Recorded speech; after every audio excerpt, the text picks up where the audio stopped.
ఎందుకంటే హిందూ ధర్మంలో ఖచ్చితంగా 4 మెట్లు ఉంటాయి: ధర్మ, అర్థ, కామ, మోక్ష. నువ్వు డాక్టర్ అయినా, యాక్టర్ అయినా, రియాక్టర్ అయినా, ఏమైనా ఇదేనయ్యా. ముందు ధర్మంగా ఉండు, నీ ధర్మం ఏదో నువ్వు చెయ్యి.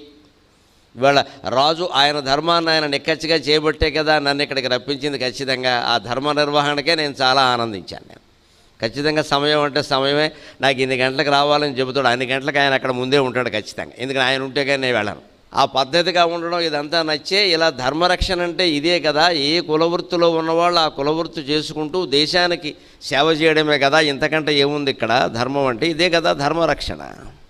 అందుకని మన ధర్మాన్ని మనం చేయడం ధర్మం. ఆ ధర్మం ద్వారానే అర్థం సంపాదించడం.